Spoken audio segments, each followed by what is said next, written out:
Hi കൂട്ടുകാരെ, എല്ലാവർക്കും സുഖമാണോ? ഇന്ന് നമുക്കൊരു ഡയമണ്ട് മാംഗോ സ്ലഷ് ഉണ്ടാക്കാം. അപ്പം ഞാൻ അതിന് വേണ്ടി 2 മാങ്ങാപ്പഴം എടുത്തിട്ടുണ്ട്. ഇനി അത് ചെത്തി കഷ്ണമാക്കി എടുക്കാം. മാങ്ങ കഷ്ണങ്ങളായി അരിഞ്ഞു വെച്ചിട്ടുണ്ട്. ഇനി മിക്സിയുടെ ജാറിലേക്ക് ഇട്ട് കൊടുക്കാം. ജാറിലേക്ക് കുറച്ച് ഐസ് ഇട്ട് കൊടുക്കാം. ഇനി നമുക്ക് അടിച്ചെടുക്കാം. വേറൊരു മാങ്ങ ഞാൻ ചെറുതാക്കി അരിഞ്ഞു വെച്ചതാണ്. മധുരം കുറവുള്ള മാമ്പഴമാണെങ്കിൽ തേൻ ആവശ്യമുള്ളവർക്ക് തേൻ ചേർത്ത് കൊടുക്കാം.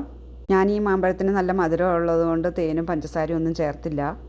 ചെറുതായി അരിഞ്ഞ മാങ്ങ 2 ഗ്ലാസ്സിലേക്കും കുറച്ച് ഇട്ട് കൊടുക്കാം. ഇതിൻ്റെ മുകളിലേക്ക് കുറച്ച് മാമ്പഴം അരച്ചത് ഒഴിച്ചു കൊടുക്കാം.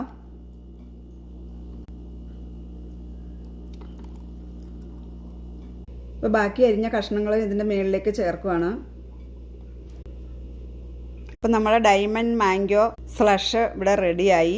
ഞാനിവിടെ ഒരു മാളിൽ പോയപ്പോൾ ഇത് കഴിച്ചായിരുന്നു. നല്ല ടേസ്റ്റ് ഉണ്ടായിരുന്നു. അതുകൊണ്ടാണ് ഞാൻ നിങ്ങൾക്കൊന്ന് ഉണ്ടാക്കി കാണിച്ചു തന്നത്. അപ്പോൾ എല്ലാവരും ഇതുപോലെ ഒന്ന് ട്രൈ ചെയ്ത് നോക്കണേ. എൻ്റെ വീഡിയോ ഇഷ്ടപ്പെട്ട സബ്സ്ക്രൈബ് ചെയ്യാത്തവരൊന്ന് സബ്സ്ക്രൈബ് ചെയ്യണേ. ഷെയർ ചെയ്യുകയും ലൈക്ക് ചെയ്യുകയും കമൻറ്റ് ചെയ്യുകയൊക്കെ ചെയ്യണേ.